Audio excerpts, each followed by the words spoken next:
Ladies and gentlemen, welcome back for some more on the day before, and which may actually be the last video on the day before, because, well, some fuckery has taken place since the game's release on the 7th of December, just 4 days ago. Disastrous release it was, most definitely, and a complete lie to the community and a complete scam, 100% definitely. Especially after today's announcement. Now, if you don't know, the game launched on the 7th as a complete mess. It was advertised as a survival MMO and then turned out to be an extraction shooter, and a shitty one at that, causing you to spawn in the middle of a raid and get your head blown off, and lots and lots of other bugs, respawning loot, respawning money.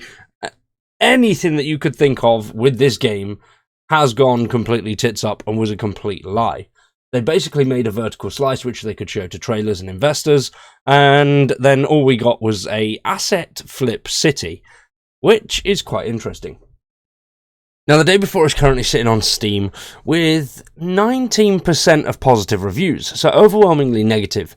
19% of the 18,841 reviews for the game are positive, which some of those have even still refunded the game, which is absolutely terrible. It is a complete scam and one of the worst ratings a game on Steam has actually received.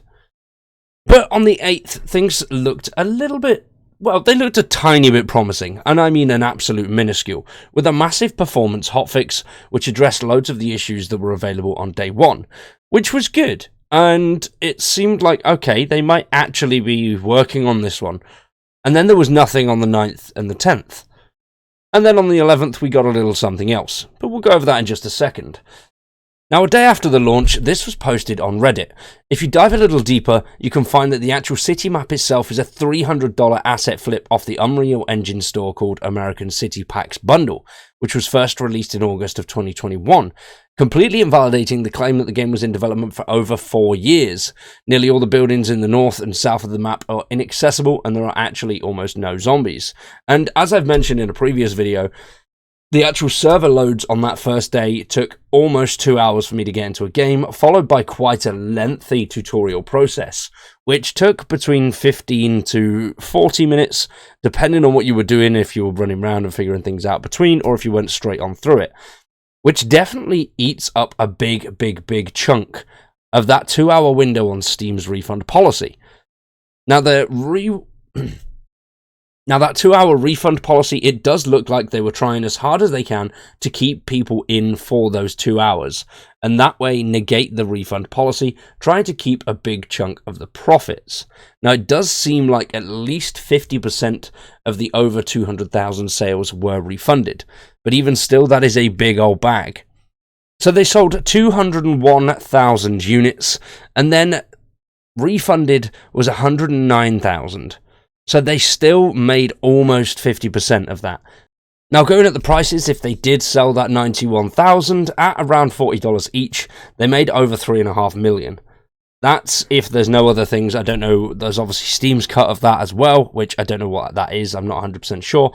And what other outgoings they've got. And let's be honest, a lot of that is not staff, because the majority of the game was done by volunteers. So they are making off with a fucking big chunk of money.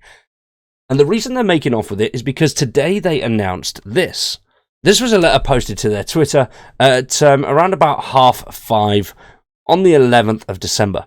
Today we announced the closure of Fantastic Studios. Unfortunately, the day before has failed financially, and we lack the funds to continue. All income received is being used to pay off debts to our partners. We invested all our efforts, resources, and man-hours into the development of the day before, which was our first huge game. We really wanted to release new patches to reveal the full potential of the game, but unfortunately we don't have the funding to continue the work. It's important to note that we didn't take any money from the public during development of the day before, and there were no pre-orders or crowdfunding campaigns. We've worked tirelessly for 5 years, pouring our blood, sweat, and tears into the game. Now, as we mentioned earlier on, the asset pack that they used for the city was released in 2001. So they've definitely not been working for 5 years, unless somebody's maths is really shit. At the moment, the future of the day before and Prop Night is unknown, but the servers will remain operational. We apologise if we didn't meet your expectations. We did everything within our power, but unfortunately we miscalculated our capabilities. Creating games is an incredibly challenging endeavour. We're grateful to everyone who supported us during these difficult years. It's been a fantastic journey over the past 8 years. So, it really hasn't. I don't understand why they've listed here as well that you can see the releases of their games. But every single one of these games that they've released over these past 8 years have been a complete scam also, and completely failed in development and removed from Steam stores within 6 months, or complete halt on development within 6 months. So they're not shutting down because they've ran out of funds. They had some massive partners. Whether they'd have to pay those guys back or not, I really don't know, or whether it was just for promotional material, who knows. But even though they pushed this game out, they've made a shit ton of money. At the minimum, they've made millions.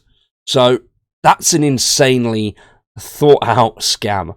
Over the past 3 years, we've seen many trailers, many pieces of what we thought was either gameplay or just vertical slices, where things look and are not what they appear. And the whole thing has been extremely well thought out.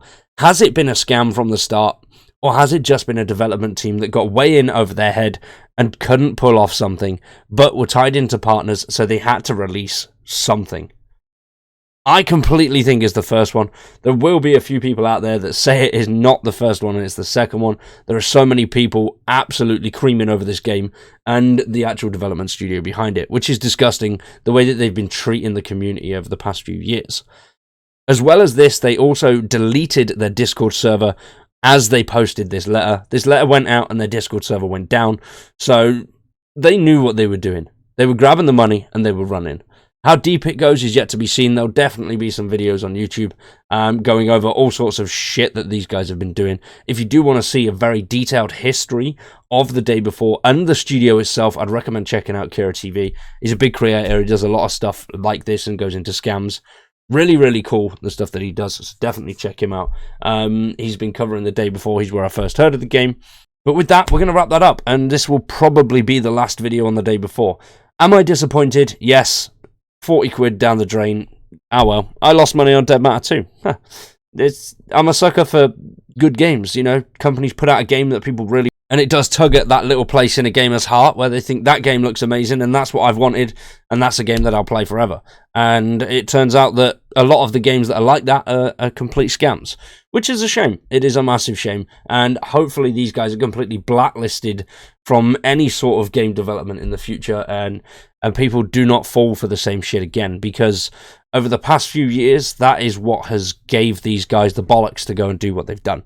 So I think everybody should really look, myself included, deeper into what developers are promising, because there's been many times, and yes, there are success stories where developers have absolutely pulled it out the bag months down the line, or sometimes even years down the line, but they have worked hard to get it back to a good game.